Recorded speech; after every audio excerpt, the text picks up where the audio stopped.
We come now to the second book in the second section of the 12 minor prophets, or the Book of 12. Remember, there were three parts to the 12 books. The first few prophets focus on the issue of sin. The second three focus on the issue of punishment, and the third three focus on the issue of restoration. So those that focus on sin are Hosea, Joel, Amos, Obadiah, Micah, and then Jonah is a special case focusing on the sin of Nineveh. When we come to the second part where we focus on punishment, Nahum, Habakkuk, and Zephaniah are the three books that fall into that category. Habakkuk is identified by the text as the author of the book. Little is known of Habakkuk's life other than his identification as a prophet. The final verse of the book is directed to the choir director on my stringed instruments, it says, suggesting that Habakkuk may have been a Levitical musician. That's chapter 3, verse 19. The Septuagint, the 2nd century BC Greek translation of the Hebrew Bible, includes an addition to the book of Daniel, the apocryphal book Bel and the Dragon. It mentions Habakkuk as the son of Jeshua of the tribe of Levi. It then goes on to record a legend about him that is pure fantasy. The name Habakkuk means to embrace or embracer, or to fold one's hands, perhaps indicating his love for the Lord as exemplified in his bold interactions with the Lord. Luther suggested that Habakkuk offered a comforting message to the people. Jerome proposed that the name indicates Habakkuk's embracing the problem of divine justice. Perhaps Habakkuk's ultimate confidence in the Lord, despite all circumstances, is the Lord's embrace of the prophet with his comfort. What's the date of the book? Certainly we are rapidly approaching the Babylonian conquering of the southern kingdom, which happened in 605 BC. The content of the book indicates Habakkuk's message was given shortly before that invasion. Okay, so the invasion happened in 605. Possibly maybe somewhere around 610, 612 is when Habakkuk wrote. When God proclaimed the horrific news to Habakkuk that he was raising up the Chaldeans in judgment on Judah, understand that the Chaldeans and the Babylonians are synonymous, at least for this teaching. Habakkuk was a contemporary of Jeremiah and Ezekiel, and he shared a similar prophetic message of Babylon's coming invasion with Jeremiah in particular. Nabopolassar's son was Nebuchadnezzar. He defeated the Egyptians and Assyrians at the Battle of Carchemish in 605 BC, but the first captives from Judah were not taken for a little bit until the reign of Jehoiakim, king of the southern kingdom. Habakkuk chapter 1 verses 5 through 11 reflects Judah's awareness of Babylonian cruelty and their power without a direct assault on Judah having taken place, it seems. So the most likely date for the book is going to be the years just prior to 605 BC.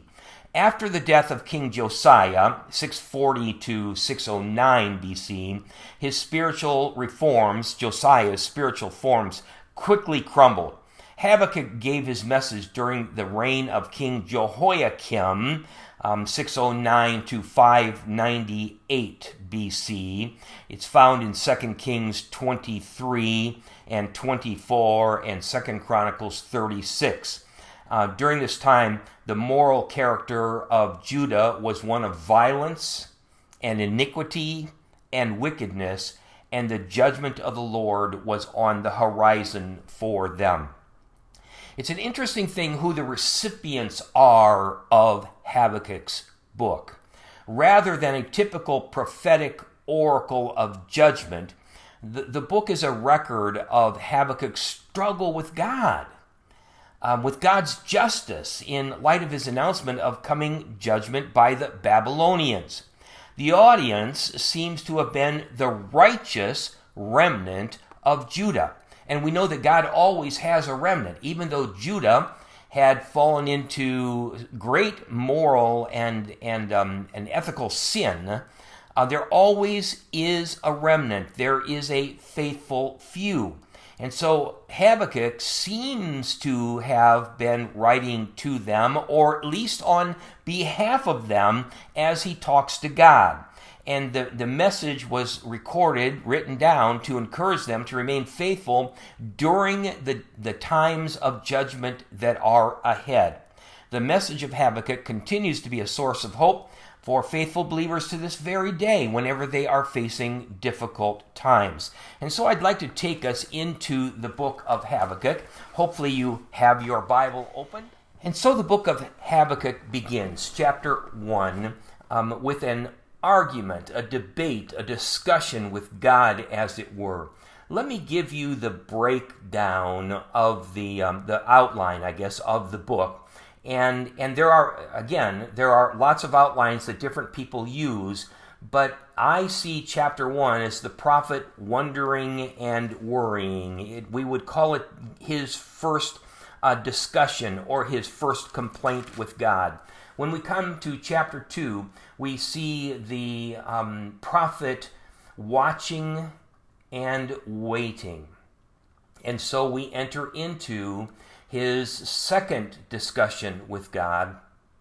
When we come to chapter 3, we see the prophet worshiping and witnessing. And the book ends with his prayer and his praise. And so some people have maybe broken the book down into his complaint, and then his posture before the Lord, and then finally his praise to God. In chapter 1 and verse 1, it says the oracle that Habakkuk the prophet received. The word oracle is the Hebrew word burden. Some of the prophets present to us a vision. Habakkuk has a burden that weighs heavily upon his heart and soul. He brings this to God in prayer. And maybe there's a lesson that can be learned in the book of Habakkuk, that our burdens are best dealt with by bringing them to God, listening to what God has to say, clarifying them to God, listening to what God has to say, and then entering into a time of praise and fellowship with God, who is sovereign and knows what he's doing. This was a burden, and the burden was heavy upon the prophet. And so he speaks out to God. He prays to God in verse 2 and says, "How long, O Lord, must I keep calling out to you for help? But you don't listen to me." Have you ever felt that way with God? You pray and you pray and you pray, and it seems as if God is not listening. The prophet goes on, he says, "Or cry out to you violence. Violence, it's all around. But you do not save." And so the prophet has kind of a twofold problem. Number one, it doesn't seem that God can hear. And number two, it doesn't seem that God can see. And so in verse 3, "Why do you make me look at injustice?" It almost seems, God, that you are indifferent to what is going on all around here. You're making me see it. You're making me look at it as if I could help. I can't help, Habakkuk saying, there's nothing that I can do to solve this dilemma. But there is something you could do, God, if you would, number one, hear, and if you would, number two, see. So why do you make me look at injustice? Why do you tolerate wrong? Why are you putting up with this? Destruction and violence are before me. There is strife and conflict abounds. That's the state of the southern kingdom at this particular point. The years just before 605. The years when they had fallen into apostasy at the very worst. Idolatry was rampant throughout the land. Neglect of the law of God. Neglect of the requirements of God. Neglect of obedience to God. And everything had turned into a time of destruction and a time of violence. Strife, conflict, fighting amongst the people. Take a look at verse 4. It says, "Because of that, the law is paralyzed. It's kind of the word frozen that's there. It's inadequate in that it cannot help. It is not being applied, and therefore justice never prevails. You know, it's one thing to have laws on the books, but it's another thing to follow the law.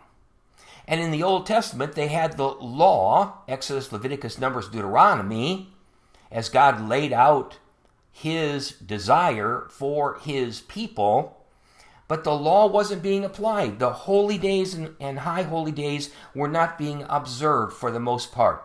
The rituals and the desires and the plans and the instructions of God were being ignored. And so the law was paralyzed. Justice never prevails. And he says, and the wicked hem in the righteous, or in other words, the wicked are tricksters. They're always against the righteous. They're confusing the righteous. They're weaseling their way around the requirements, the holy requirements of God. They're hemming in the righteous so that justice is perverted. So that is Habakkuk's complaint to God. God, you seem to be indifferent in the midst of this atrocious apostasy and sin of your people. But God is faithful to answer Habakkuk. And in the verses that follow in chapter 1, we have the Lord's answer. Verse 5, look at the nations, Habakkuk. Look at the nations and watch. Now, it's an interesting thing that at this particular point in history, depending on what year it is prior to 605, the Assyrians had been a mighty power in the east. And as a result of that power, they had conquered the northern kingdom, as well as much other territory. But the Babylonians / Chaldeans were rising, and they come from further south in Mesopotamia. They're up against the Persian Gulf, as we know it today, and the southern part of Mesopotamia. The Babylonians are rising in power, and eventually they are going to come against the Assyrians, and eventually they're going to move over to the southern kingdom in 605. Look at the nations. The Babylonians had already attacked Egypt and brought about Egypt's downfall. Look at the nations. Look at what's going on around you and be utterly amazed. For I am going to do something in your days that you would not believe, even if you were told. And so imagine the mighty power of the Assyrians being defeated. Imagine the mighty power of Egypt being defeated. And God is saying, look around you. Look at what's going on in your day. He's not saying this is something that's going to happen centuries down the road. God is saying to Habakkuk, right now, look around you and see what God is doing. Folks, look around you today and see the hand of God working upon this earth in the nations of this earth. It is an awesome thing when we recognize that it's not by accident. It's not quite by coincidence that things happen, but God is at work upon this earth. Verse 6, I am raising up the Babylonians. You see, at this particular point, Babylon is still friendly to Judah. That is going to change. But at this point, Babylon does not seem to be a terror for Judah. In fact, in many ways, Babylon is a rescuer because they've defeated the Assyrians that would be north of Judah and the Egyptians that are south of Judah. And so God is saying, but I am raising up the Babylonians, or your Bibles might use the word Chaldeans. As I said, I'm using those terms interchangeably at this particular point. I am raising up the Babylonians, the ruthless and impetuous people who sweep across the whole earth to seize dwellings not their own. It's a threefold statement about the Babylonians. Number one, they are ruthless, they are cruel. Now, they are not as barbarous as the Assyrians were. They're not the terrorists that the Assyrians were, but they are still a ruthless and cruel people. Impetuous, not caring, who sweep across the whole earth. Quick, speed, they are coming. So cruel, uncaring, and a speedy conquering of the earth to seize dwelling places not their own. Then it says, and we have a description then of the Babylonians in verses 7 through 11. It says they are a feared and dreaded people. And they make their own laws. They're a law unto themselves. Whatever they say goes. Whatever they say is. They promote their own honor. They build themselves up. Then it talks about, so it's talking about kind of their pride, their sense of pride, their legal sense, their pride sense, and now we have their military existence. Verse 8, their horses are swifter than leopards. We saw before the speed with which they would move. Fiercer than wolves at dusk. Their cavalry gallops headlong. Their horses come from afar. They fly like a vulture swooping to devour. They all come bent on violence. Their hordes advance like a desert wind. If you've ever been in the desert when the wind was and the mighty sand and dust storms, you can see it in the distance, but oh, how quickly it moves, and you must take shelter. Their hordes advance like a desert wind and gather prisoners like sand. They deride kings. They scoff at rulers. There's no one that they're afraid of. There's no one that they fear. There's no one who is mightier than them. They laugh at fortified cities. It doesn't matter how tall the wall is. It doesn't matter how thick the wall is. It doesn't matter how strong the gates are.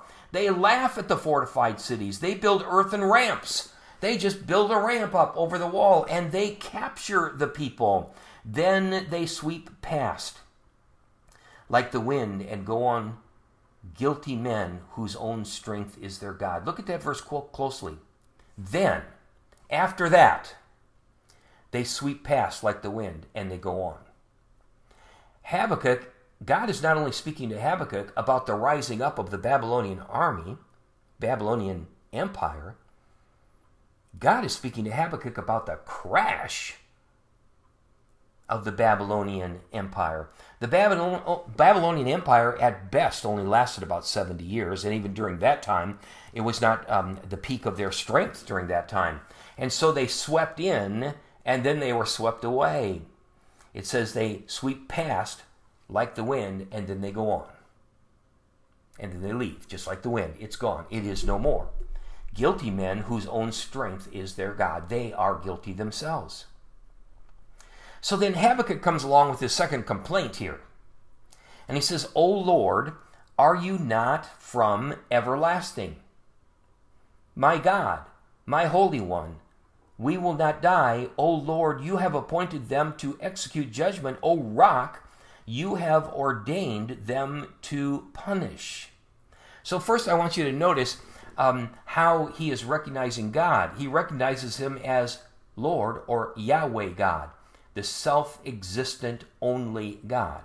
He refers to him as my God, El, ruler, master, my Holy One, and then he returns to, O Lord, Yahweh, O Rock, unmovable one. So he certainly has great admiration for God, but he is perplexed. And he's struggling with this perplexity because God seems to be inconsistent. And he began at first, the first part of the chapter, with God is indifferent. But now it seems to be God is inconsistent. Are you not eternal? Are you not the Holy One? Have you appointed them to execute judgment over us? O Rock, you've ordained them to punish us. Now think about this for a minute. That would be like me saying today, the church in America is apostate. We have sinned against God, and God is going to bring judgment upon us. And God is going to bring the evil Islamic powers to bring our downfall. Now, why would God use an evil religion, evil people, to bring judgment against his own people? Even if his own people have backslidden, they're not as bad as the ones God is raising up. That's what Habakkuk is saying here. You're using them to punish us. They're worse than us. We at least recognize Yahweh as God, even though there's idolatry in the land. We are your people. We are your called out ones. We are the ones with the covenant. We are the people of promise. They are not. Why are you using them to bring this devastation against us, your holy people? And then he says in verse 13, your eyes are too pure to look on evil. You cannot tolerate wrong. Why then do you tolerate them? God is a purer eyes than can behold iniquity. That's what Habakkuk is saying. And that is true. But God is not of holier eyes than to behold sinners. I believe that he was true here in saying God is of holier eyes than he can behold sin. God does not look on sin. But there's a difference between sin and sinners. And these people were sinners, and God was raising them up for this brief time in history to do his will and to bring discipline and judgment upon the people of God in the southern kingdom. And so, your eyes are too pure to look on evil. You can't tolerate wrong. Why are you tolerating these people? Why are you silent while the wicked swallow up those more righteous than themselves? We are still more in our fallen apostate state. We are still more righteous than those people. And then he goes on, and he says, you have made men like fish in the sea, like sea creatures that have no ruler. People without a leader. People without a king. You've made people to be like that. You've made us to be like that. The wicked foe pulls all of them up with hooks. The wicked comes in. He treats us like fish, with no king, with no power, with no authority, with no way to help ourselves. And he pulls us up with hooks. He catches us in his net. This is a reference certainly to the armies and the weapons of the Babylonians. He gathers them up in his drag net, so he rejoices and is glad. You know, there's a difference between a cast net, probably the first reference there. He catches them in his net or cast net. He gathers them up in his drag net. A cast net, you throw it out, it's round, and then it falls, and it gathers a school of fish. A drag net is dragged behind a fishing vessel and literally catches everything. It catches the fish you want and the fish you don't. It gets rocks in it. It gets clams and snails and all kinds of things. It's filled with everything. Good, bad, ugly. It all gathers in the drag net. And Habakkuk is saying that's the way this is going on. He gathers them up in a drag net, and so he rejoices and is glad. Who's he? The enemy. The enemy rejoices and is glad. Therefore, he sacrifices to his net. He says, oh, look at the God of our net. The net God, as it were. And burns incense to his drag net. For by his net he lives in luxury and enjoys the choicest food. So you see, the enemy comes in. They cast their net, they drag their net, they catch everything in its path, and they destroy it. They live in luxury, and they give praise to their false gods, saying, our false gods have done this. Not true. This judgment coming upon Judah is the hand of God. and God is in control.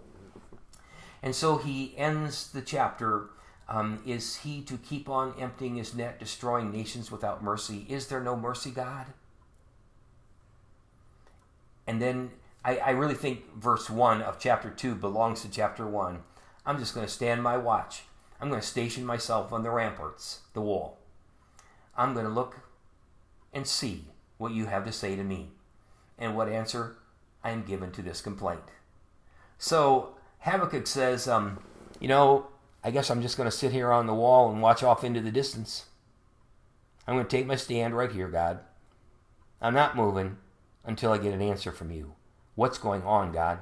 Why are you using the wicked to punish your own people? So we go into chapter 2. And in chapter 2, the prophet is watching and waiting, okay? He's standing on the wall, as it were. In chapter 1, he's arguing, but now he's watching and waiting. And the Lord answers him, verse 2, Then the Lord replied, Write this down. You're not going to want to miss this, Habakkuk. This is important stuff right here. So I want you to write down the revelation and make it plain on tablets. He's saying, really, literally, it's large and legible. Make this big print so people can read it. Make it legible so they can understand it. And then, so write it, and then run with it, that a herald may run with it, that someone may take it to whoever reads it, okay? Whoever would read it, to see what God is doing. Verse 3, For the revelation awaits an appointed time. It speaks of the end and will not be proven false. So write it down, run with it, know that it is certain. It awaits the time. It awaits the divinely appointed time, and it will not be false. It is certain, and it is, understand that the time is God's time. Run, write, be certain, know God's timing here. Though it linger, wait for it. It will certainly come and will not delay. You know what, Habakkuk? If you want to sit on the wall and watch, sit on the wall and watch. But it's coming. It's coming. It may not come today. It may not come tomorrow, and it may not come next week. But it's coming, and it's coming soon. Though it linger, wait. And you will be here to see it. It certainly will come, and it will not delay. And then we come to verse 4. See, he is puffed up. His desires are not upright. A reference to the Babylonians. But the righteous will live by faith. That's the key verse of the book of Habakkuk. The righteous will live by faith. Paul quotes Habakkuk in Romans 1 as the theme of the book of Romans. Paul quotes this verse in Galatians because living by faith is a theme in the book of Galatians. The Hebrews author, who is unknown to us, also quotes this verse. This is an important verse. The righteous will live by faith. It was that very concept that brought Martin Luther to conversion, that brought him to understand that it's not works. It's not indulgences.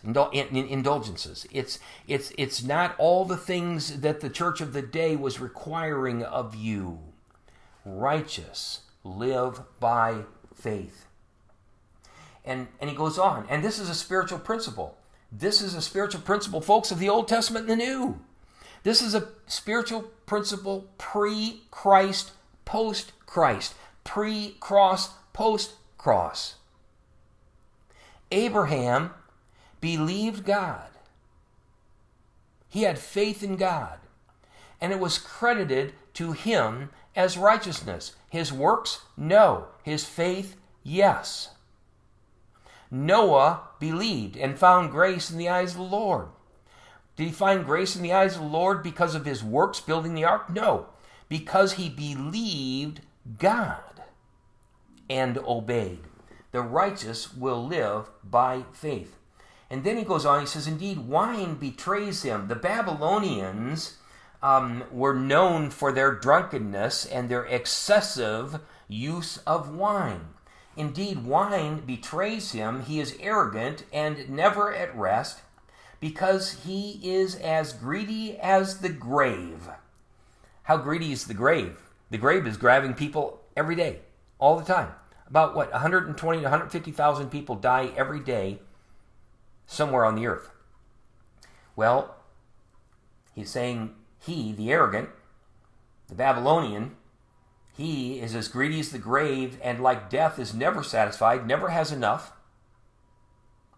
He gathers to himself all the nations and takes captive all the people.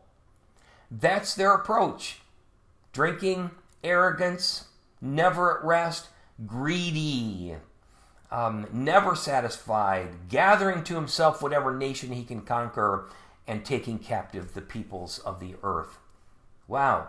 And so what follows is a five-fold woe to the nation of Babylon, to the empire of Babylon. Verse 6, will all of them taunt him with ridicule and scorn? Woe. Verse 9, woe to him who builds. Verse 12, woe to him who builds. Verse 15, woe to him who gives. And verse 19, woe to him who says.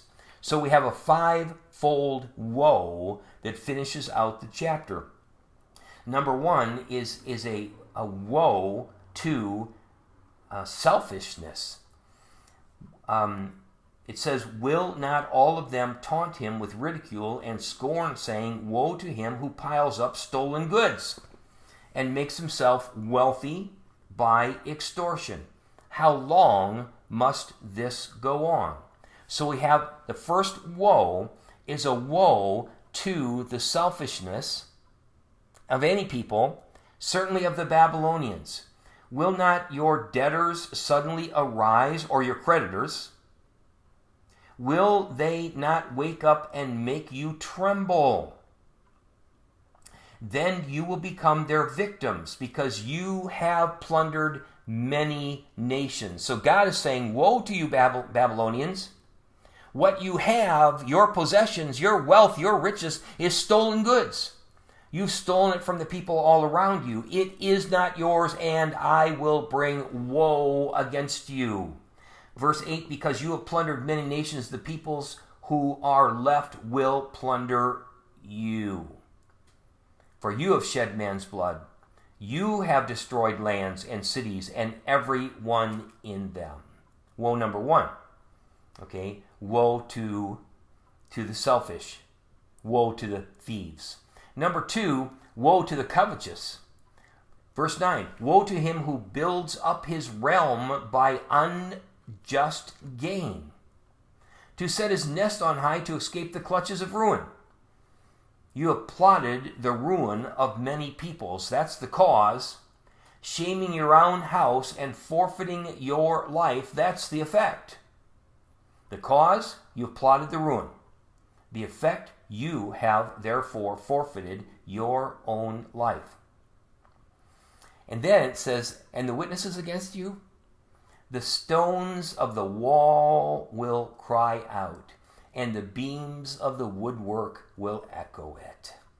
Your own city, your own stronghold, your own defenses are the witnesses against you. Now, before I go on to the third woe, I just want to say that in the Hebrew, basically, in the English, each woe has three verses. In the Hebrew, it's kind of each woe has three refrains to it, okay? And so you'll notice that verses 6, 7, and 8 are the first woe. Verse 9, 10, and 11 are the second woe. Verse 12, 13, and 14 are the third woe. Verse 15, 16, and 17 are the fourth woe, and then it's a little bit confusing because the woe comes in the middle of the next one, but verses 18, 19, and 20 are the fifth woe. So we're on the third woe. Woe to the exploiters. Woe to him who builds a city with bloodshed and establishes a town by crime. Has not the Lord Almighty determined that the people's labor is only fuel for the fire, that the nations exhaust themselves for nothing? So the nation has risen up. The nation has brought about great bloodshed. The nation has built itself a town, as it were.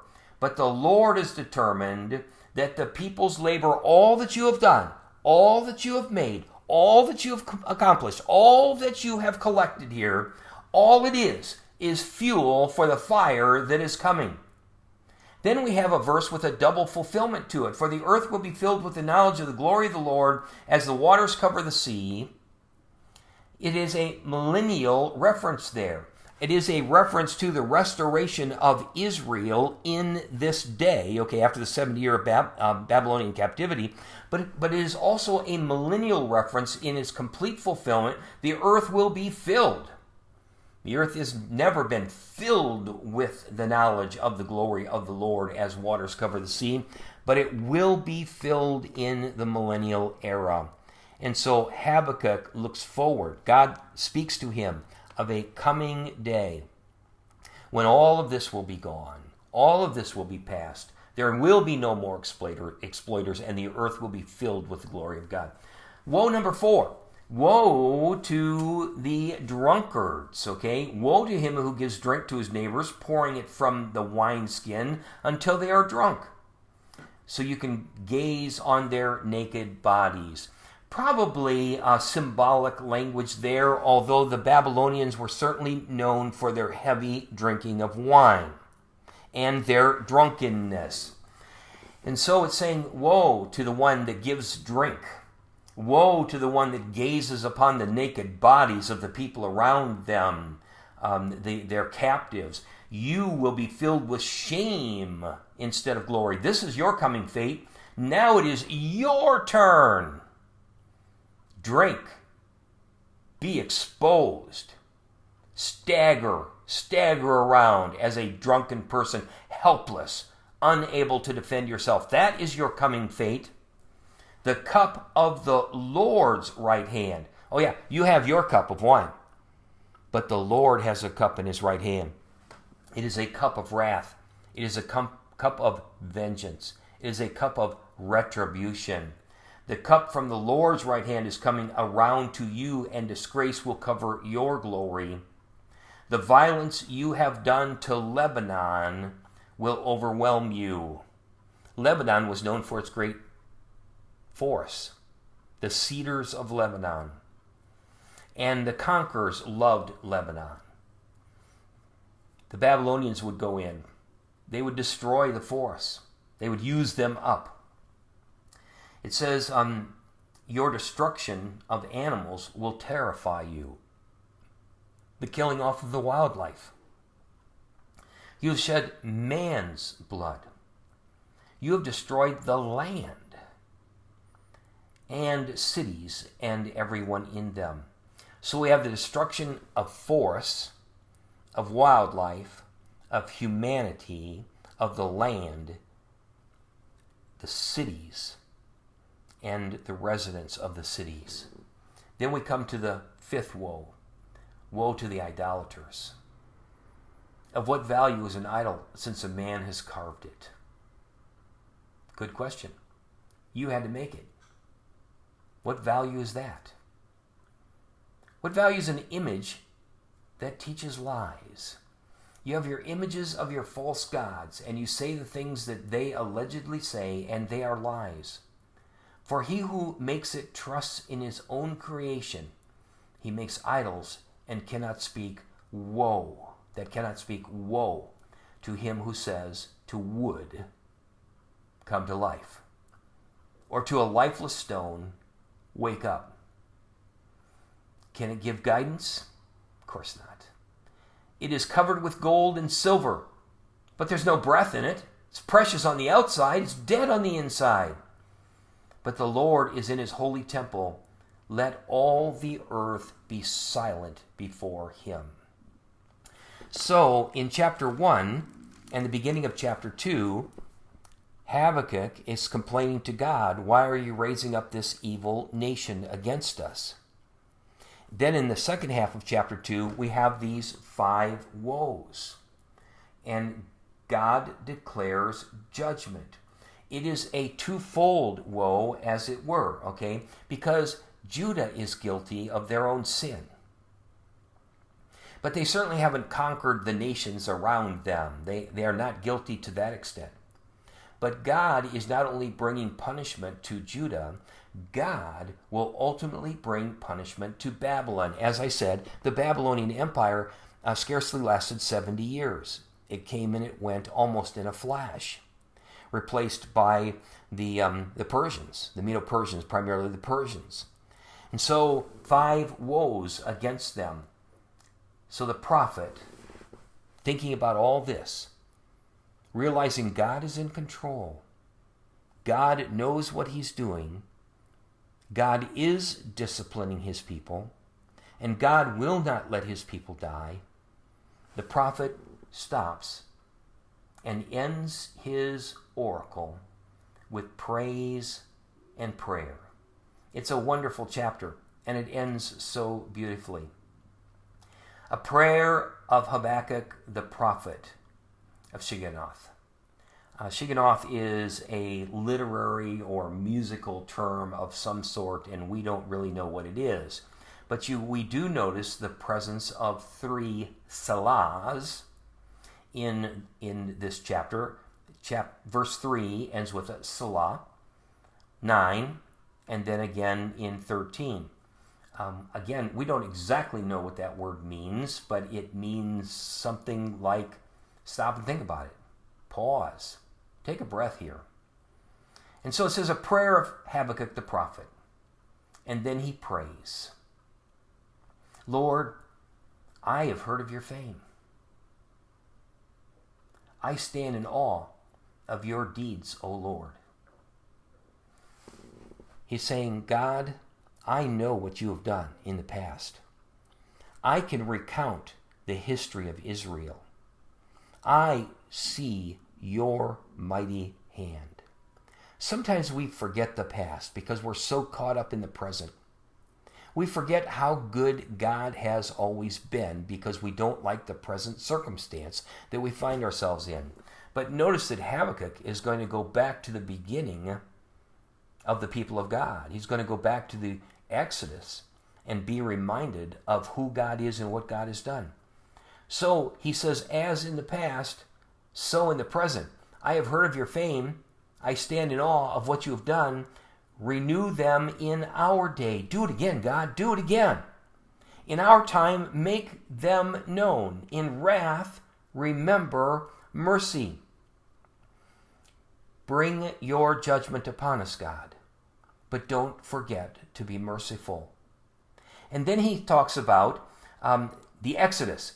He says God came from Teman, which is the south, okay? The Idumeans lived in that area south of Judah.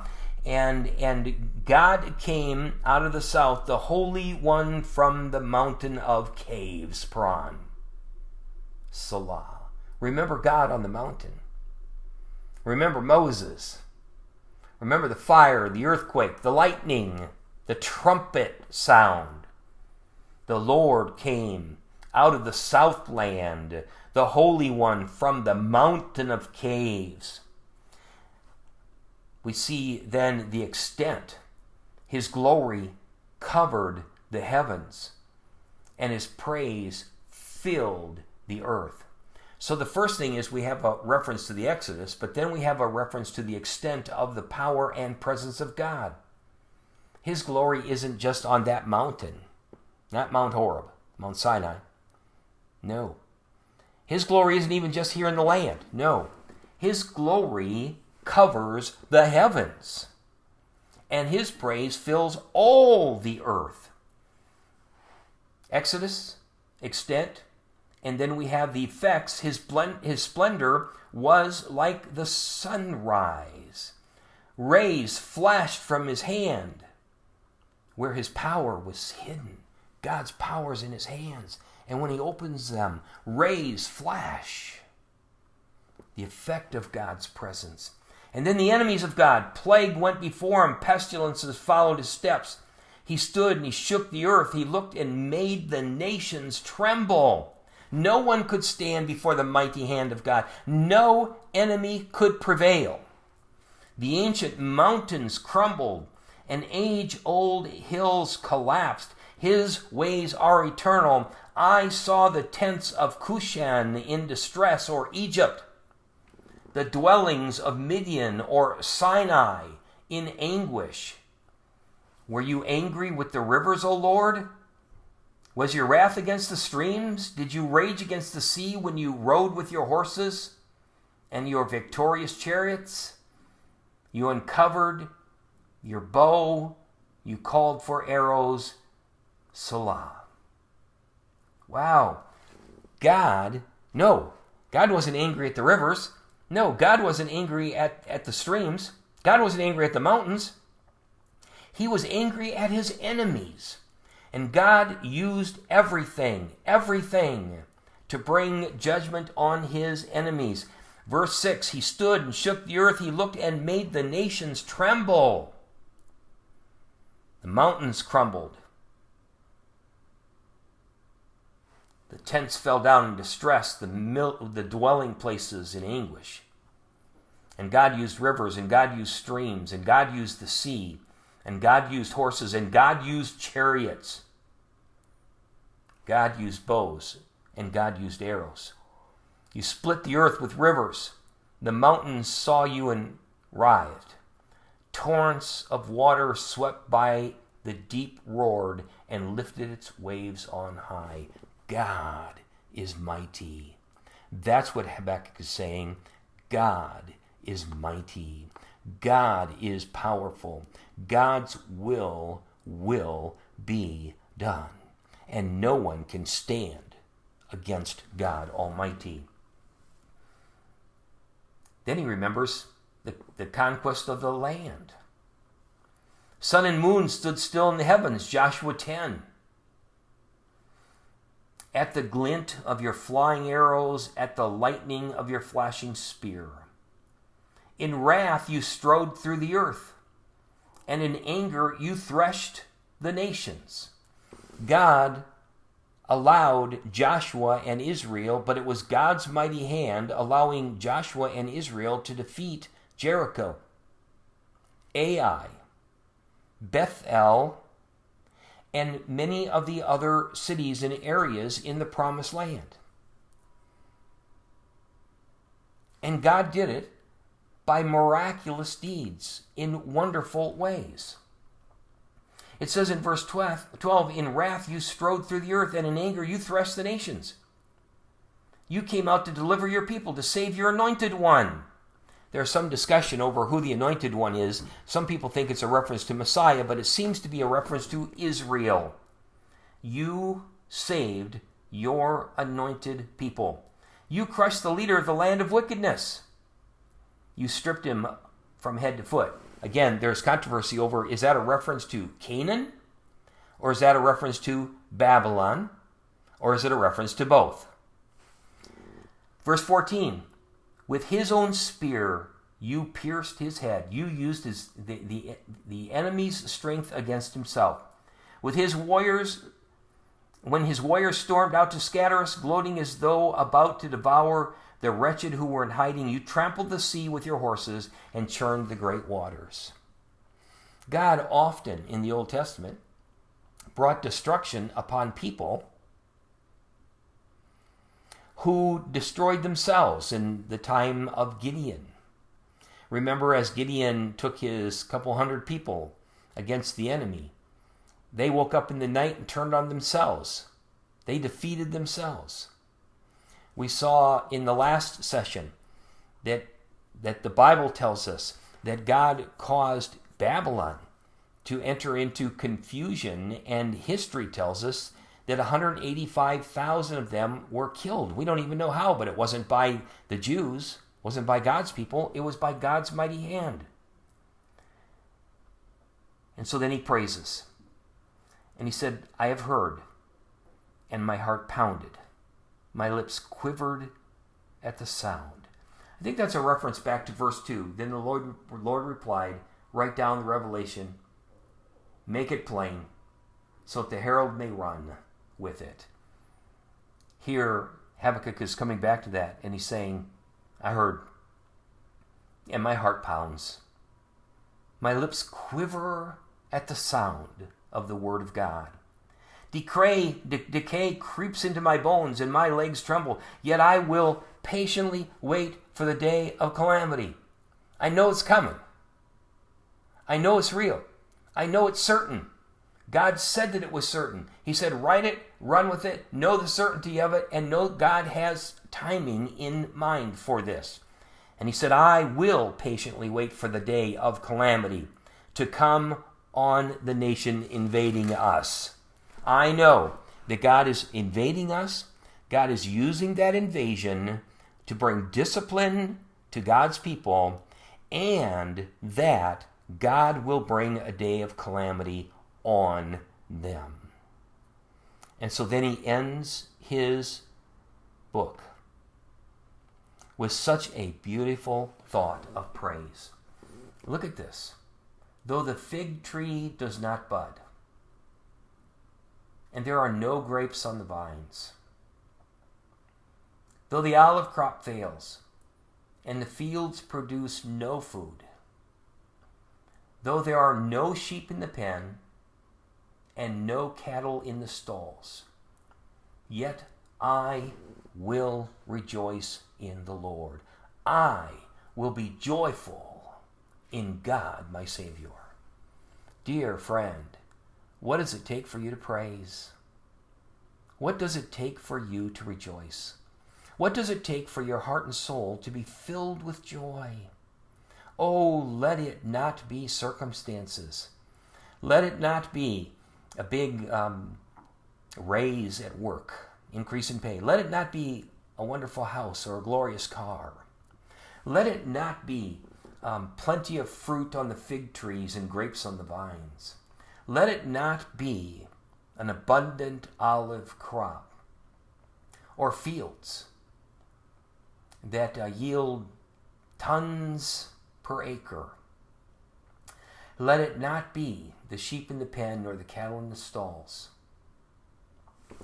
Though none of this happens, Habakkuk says, in the future, going forward, when destruction, calamity, invasion comes upon the land, though the fig tree does not bud and there are no grapes left, though the olive crop fails and there is nothing in the fields, though there's no sheep in the pen because they've been stolen, and no cattle in the stalls because they've been carried away to feed the enemy army, I'm going to rejoice in the Lord.